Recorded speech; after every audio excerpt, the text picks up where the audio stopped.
አቤት ውበት ጋይስ! እንዴት አያችሁ? ኤፍ እና ቪዛ እንዴት እንደሚያምሩ በእውነት እስኪ እያችሁ ተመልከቱ። እስኪ እውነት ለመናገር ኤፊ ቪዛን በጣም ይወዳታል። ቪዛ ከሄደችው በኋላ ከሚዲያ ከጠፋችው በኋላ ኤፊ ብዙም የው ደስተኛ አይደለም፣ እውነት ለመናገር ማለት ነው። እና ኤዱ ጋር ቪዲዮ ብቻ ነው እንኳን ከኤዱ ጋር እንደዚህ ሆኖ አንድ ቀን ፎቶ ተነስቶ አቁሙን ለመናገር ማለት ነው። ወይ ሾርት ቪዲዮ ሊሰሩ ይችላሉ፣ ለቪዲዮ ብቻ ነው እንጂ እውነት ከኤዱ ጋር እንደዚህ ፎቶ ተነስቶ እንደዚህ ለቆ አቁሙን ለመናገር።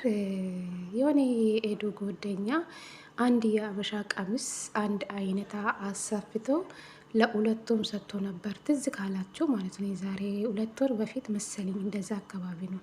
በቃ እንደዛ ነበረው እንጂ እንደዚህ እስኪ ኤፊ እንዴት ለቪዛ ቦታ እንዳለ እስኪ ተረዱ። እዚህ ጋር እንዴት አያችሁ? እስኪ ቤተሰብ በእውነት እስኪ ፍረዱ እናንተም። ሰላም ጤና ይስጥልኝ ውድና የተከበራችሁ የቻናሌ ቤተሰቦቼ እንዴት ናችሁልኝ? እስኪ ኤፊና ቪዛን የምትወዱ በላይክ አሳዩን ቤተሰብ ማለት ነው። በጣም ደስ ስላለኝ ነው፣ ጌታም በጣም ደስ ብሎኛል። እዚህ ጋር የኤፌና የቪዛ ፈገግታ እስኪ እዚህ ጋር እንኳን አይታችሁ ትረዳላችሁ ብዬ አስባለሁ።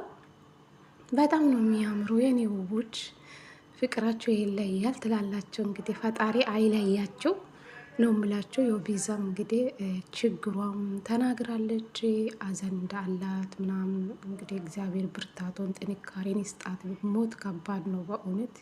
እኛ እኮ እንደዚህ አይተን እኮ ተረዳን እኮ። ኤፊ በጊዜ አልተረዳም፣ እናንተ በጊዜ ተረዳቸው። እኔ ግን በቃ ምን እንደደፈንኝ አላቅም ብሏልና ይቅርታ ጠይቀዋል። እንግዲህ አያችሁ በልዩ ቪዲዮ ይጠብቁን ዛሬ ማታ ብለዋል። እንግዲህ እንዴት እንደሚያምረው ጌታን።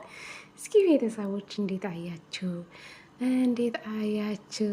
ኤፌና ቢዚ ማለት ቢዚ ደርባባ ረጋ ያለች ሴት እንጃ ደስ ትለኛለች። በቃ ቀስ ያለች እየተረጋገች ሴት ናትና ደስ ትለኛለች ማለት ነው። ቤተሰብ እስኪ በነገራችሁ ላይ ቪዛ ከሄደች በኋላ ኤፊ እና ኤዱን አልከታተላችሁ ለምን እንደሆነ አላውቅም። የእሱም ቪዲዮ ላይ እንደ አጋጣሚ ሩታ አርብሽ እንደዚህ እሱ ቤት ከመጡ ጋሼ ሚልበት ከመጣ ነው እንጂ እኔ ኤፊ ቤት አልሄደውም ለመናገር። ቪዛ ከሄደች በኋላ ኤፊ ቤት አልከታተልም። እኔ የሚከታተላቸው ብሩኬ፣ ሀይሚ እና ሩታ አርብሽ ማን ነው ሌላ በቃ እንደዚህ አካባቢ ነው። እኔ ብዙ እኮ አልዞሩም።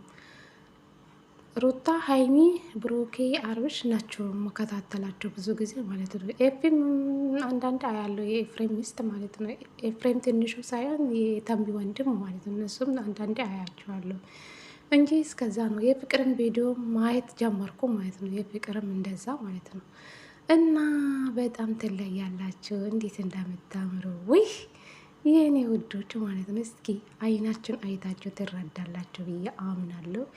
ኤፊ ደግሞ ለቪዛ ትልቅ ቦታ አለ ማለት ነው። ዋው! እስኪ ቪዲዮ ካያችሁ ይህን ቪዲዮ ከተመቻችሁ ላይክ አድርጎ ማለት ነው። የኔ ውዶች ደስ ብሎኛል። ኤፍና ቪዛን በዚህ ሁኔታ ስላዩዋቸው ማለት ነው። የኔ ውዶች ፍቅራችሁን ያብዛላችሁ። ከአሁን በኋላ ፍቅር በፍቅር ሆኑልን ማለት ነው። ትለያላችሁ።